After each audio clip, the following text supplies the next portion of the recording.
Bhagavate Vasudevaya. Om Namo Bhagavate Vasudevaya. Bhagavad Gita as it is, chapter 10, texts 4 and 5. Buddhirgnanam asammoha kshama satyam tamah shamah sukham dukkham bhavo bhavo bhayam cha bhayameva cha ahimsa samata tushtis tapodanam yasho yashah bhavanti bhava bhutanam matta eva pruthak vidhaha. So Krishna here, he lists down all these qualities, very interesting set of qualities, some good and some in this material world not considered good. Like, for example, bhaya, fear, is supposed to be a very negative quality in this world. Fear makes us anxious, fear makes us afraid of losing our existence, losing somebody. It generates negative energy. Similarly, ayashaha means opposite of yasha. Yasha means fame. Ayasha means infamous. Nobody wants to become infamous. So, like this, dukkham, distress. Nobody wants distress. Everybody wants happiness. So, what Krishna is saying here, buddhihi, intelligence, gnanam, knowledge, asammohaha, freedom from doubt. Sammoha means doubt, bewilderment. Asammoha means freedom from doubt. Kshama, forgiveness. Satyam, truthfulness. Damaha, control of senses. Shamaha, control of mind. Sukham, happiness. Dukkham, distress. Bhavaha, bhava and abhava. Again, these two words are used. Birth and death. Bhava means taking birth, and abhava means death. Bhayam, fear. Abhayam, without fear. Ahimsa, non-violence. Samata, equilibrium. Tushti, satisfaction. Tapaha, penance. Danam, charity. Yasha, as we discussed, it is fame. Ayasha means infamous, infamy. So what Krishna is saying is, Bhavanti bhava bhutanam matta eva prutak vidhaha. These qualities are created by me only, or created by me alone. Then one might question how both positives and negatives are originating from Krishna. Sometimes people accuse there is bad in this world because God only granted it. Why would God grant bad, misery? If God is all good, He wants us to be all happy. Why would He grant misery, distress? There should only be sukham, isn't it? Sukham, dukkham. Why there is fear of death?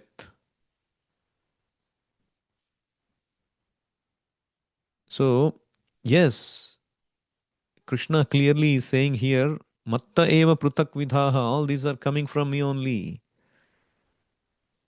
Somebody may say, let's say there is during the daytime, some part of the city is covered by darkness because of cloud. The other part of the city is not having cloud. They are clear in the sky. But you see, the cloud is originated because of sun, isn't it? The cloud does not have independent existence. But that cloud which is created by the sun can cover your vision from the sun. It cannot cover the sun, but it can cover a limited portion, your vision from the sun. But we can choose. to be under the cloud or under the sun. Just like the prison house or the jail, it is created by government only. There is nobody coming separately and setting up the prison. It is done by the law of the government. One might say, oh, why there is prison house? If there was no prison house, there would be no misery in the world. Is that the right argument? If God did not create misery or distress or darkness, there wouldn't be darkness. No, that's not the right argument. Because people have the tendency to commit crime, government creates prison house to keep them, to reform them, to transform them. That is the reason. It's not because government has put the prison house, therefore people are committing crime. People have independence. Independently, they can choose, they can use their free will either to obey the government or to disobey the government and become a problem to the people. Therefore, the government creates the prison house to cater to those people. So, God also creates these qualities for those who want to exhibit them. If you turn yourself away from the sun, there is darkness, there is shadow. But if you turn yourself to the sunlight, there is all light. So there is choice. We can always turn towards God or turn away from God. When we turn away from God, all these qualities manifest, just like the darkness starts to manifest. Dukkham, bhayam, ayashaha, abhavaha, all these things manifest. Then one might say, why did Krishna give a choice? If we were with Krishna in the spiritual world, we made a choice to come to this world. The same answer. Why does government give a choice to people to commit crime? Because if they did not give any choice, then there won't be meaning to people. There won't be meaning to the jiva, spirit soul. We are as good as a dull matter, a table. There is no enjoyment. In love, there is enjoyment when you exhibit your free will. You cannot love a table. You want that spontaneity. You want that wonderful rasa of people exhibiting free will and choosing to love somebody, making sacrifices to choose somebody. And that develops that love, that develops that relation. There is rasa. So Krishna wants that rasa. Being the origin of all, we get that rasa from Krishna. So when Krishna creates the jiva, the living entity, we get the partial independence. Krishna is completely independent. We are partially independent. So therefore we get the free will. And if we choose that free will wisely, correctly, in a Krishna conscious way, that is the right use of our free will. Otherwise, we'll be in Maya. When we are in Maya, all these qualities that are described, the bad qualities, anger, for example, it consumes us. The other day I was distributing books and stopped a Westerner. And he asked, what is this about? And I showed him a page in the book where there are three people. They're acting, they're having different pose. They're being controlled by ropes from the angels on the top. And I said, have you ever imagined when you become angry, you speak something which you don't want to speak and later repent? Do you relate to it? He said, yes, of course. That makes sense. I said, what if I told you that anger is controlled by a higher force called mode of passion, and you automatically act according to that mode, according to that anger? Anger uses you if you associate with mode of passion. And he was quite intrigued. And then he took the book. This is fact. When we cultivate certain mode, rajoguna for example, it generates anger. Rajoguna means you try to acquire sense gratification for your happiness, and when that does not happen, you become angry, frustrated, and you show it on others. And you say things, you do things which you repent later. That means anger has used you. But anger can also be used for service of Krishna or for any good in this world. For example,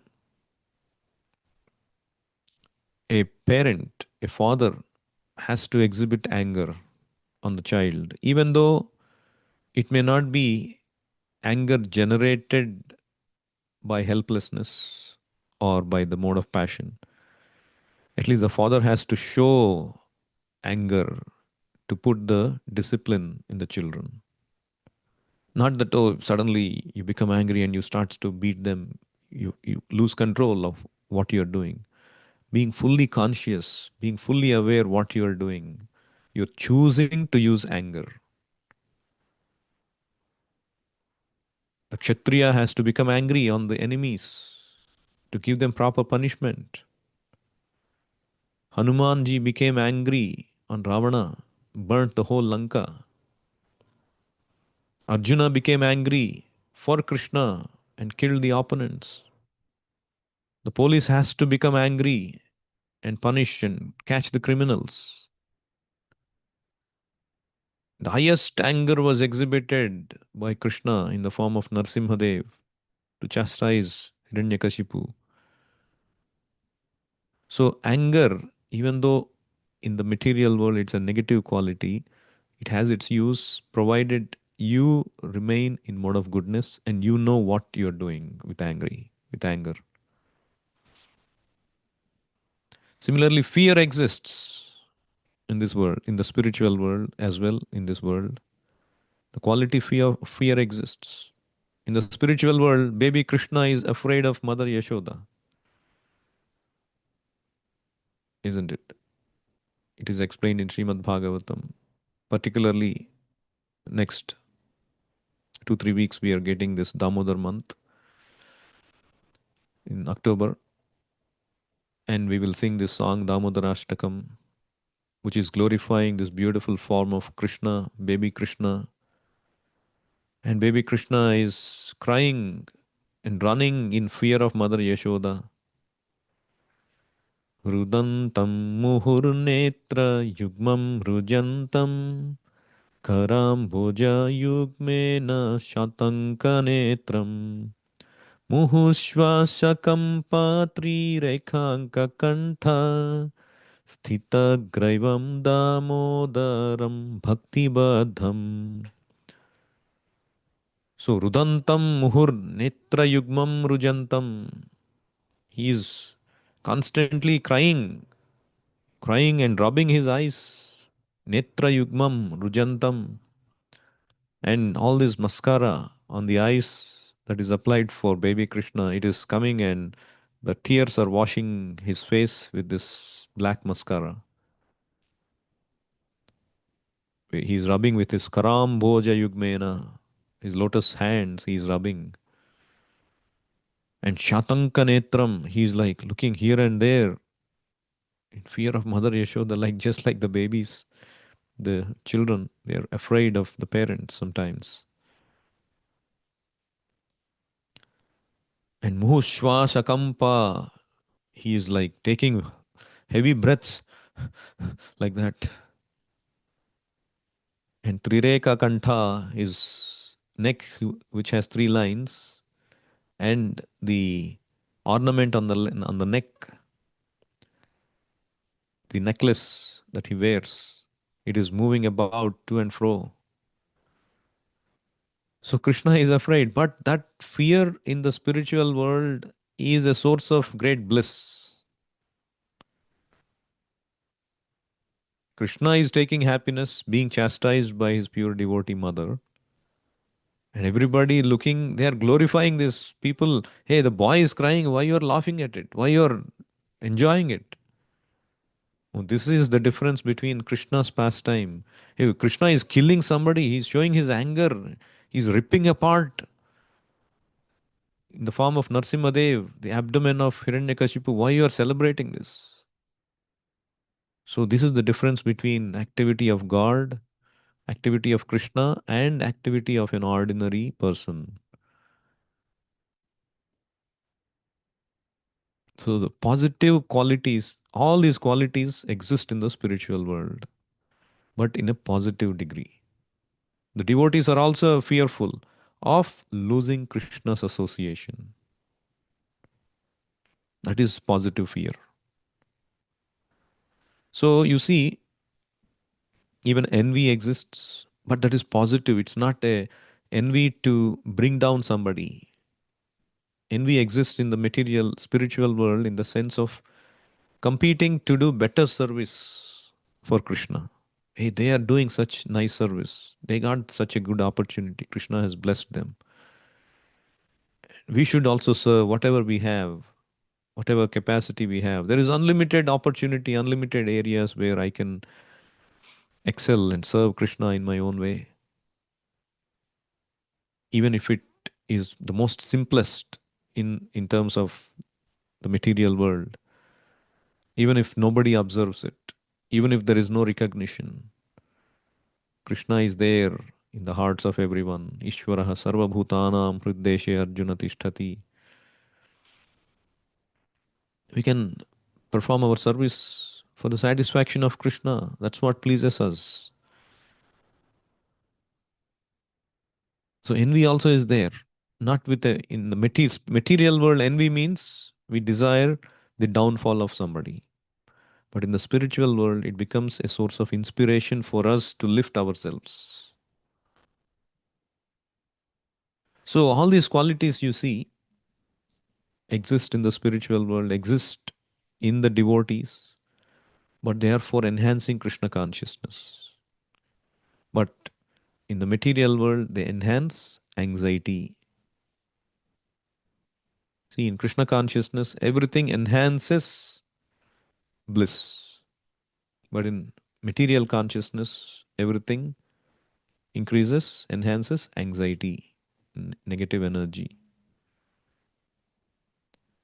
So, Prabhupada starts explaining Buddhir Gnanam, all these qualities very nicely, very nice definitions he gives. I'll highlight some interesting ones. Like, for example, Gnanam, Buddhi is straightforward. Gnanam means we think knowledge, knowledge of how to do things, knowledge of how things work. But here it is said, knowledge means knowing the distinction between spirit and matter.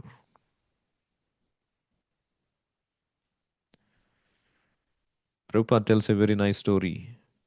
There is this very advanced scientist who goes to his village, and he has to cross a river to go to his village.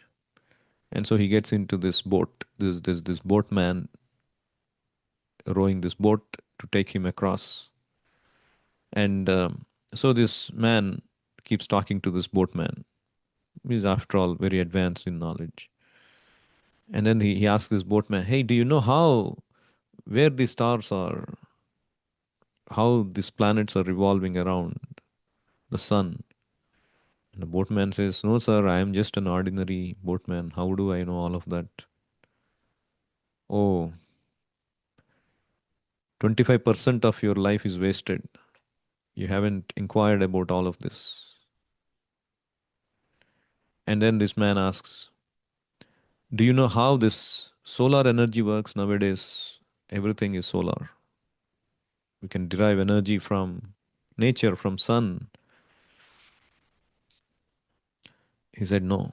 So he kept on asking all these questions.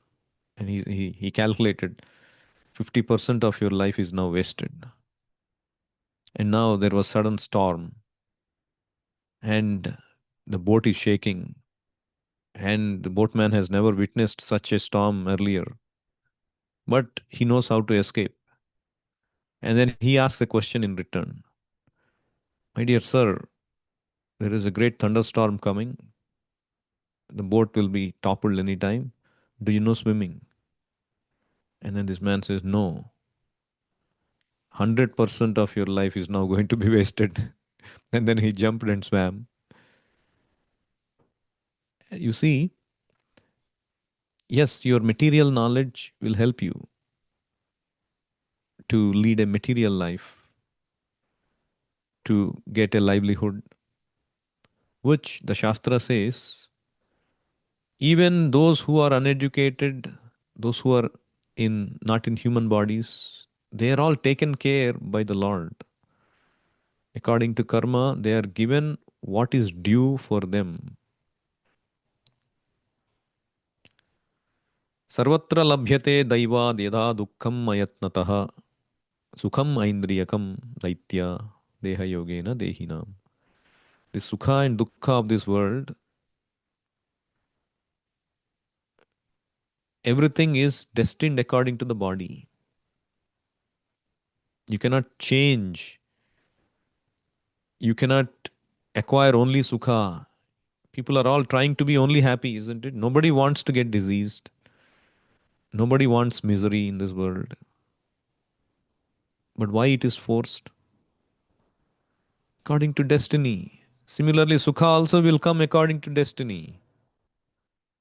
So if we use knowledge only for bodily gratification, without understanding who we are, what is the purpose of life, where we are headed next, what to think at the time of death, how to cultivate that consciousness.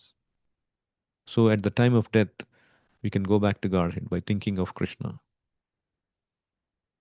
So knowledge is this. Knowledge means, is Prabhupada defining, knowing the distinction between spirit and matter. In modern education, there is no knowledge about the spirit. They are simply taking care of the material elements and bodily needs. Therefore, academic knowledge is not complete. Similarly, asam moha means one should be, Prabhupada writes here, freedom from doubt and delusion. It can be achieved when one is not hesitant and when he understands the transcendental philosophy. So one should not be hesitant and should make endeavor to understand this transcendental philosophy. So people, they don't bother about learning spirituality. In previous ages, even several years before, few decades ago, in India, there was this nice culture of everybody learning through Gurukul system. The knowledge is imparted as a culture, as a practice. Everybody does certain things. By dint of that, they cultivate this transcendental philosophy. But because now they are used to sense gratification, this appears very difficult and austere. Ignorance is bliss, isn't it? They don't want to know anything about it. But that is not asammoha, that is sammoha. Similarly, kshama. Kshama means we know forgiveness. We should learn how to forgive others. Prabhupada particularly writes, one should excuse the minor offenses of others. And Bhishma Deva says, our anger can be controlled by cultivating the art of forgiveness. I give this example sometimes, we all have this experience when we are driving our cars and then we need to go somewhere quick, and then there is a car in front driving very slow and we cannot escape. We are stuck and we start to become frustrated and we start to yell and scream and say things. And then finally we get an opportunity to shift the lane and cross, and then we give a look and all that, and then we find that he's an old man or something is happening, or we may not understand what is happening in their lives. We honk and all that. So one such incident happened. I was frustrated, but then the next day I was going very slow because I had to take tulsi pots in my car. So I had to drive very slowly, carefully, so they don't fall. I put them next to my seat.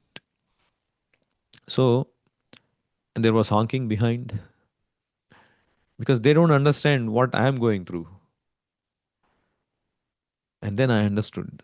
See, everybody is going through something we cannot understand. So we have to develop the art of forgiveness. It should be practiced. We should excuse the minor offenses of others. Particularly when one becomes old, then you will see when we become ourselves old, we become crippled in so many ways. Then we appreciate how we should have treated elders, like how the spiritual master is so forgiving, so patient with us, in spite of our frailties, in spite of our deficiencies, lackluster performances. The spiritual master always forgives and excuses the minor offenses. So we should also do the same. So we covered Buddhir Gnanam, Asammoha, Kshama. So from Satyam we will cover tomorrow. Anybody has any questions or comments?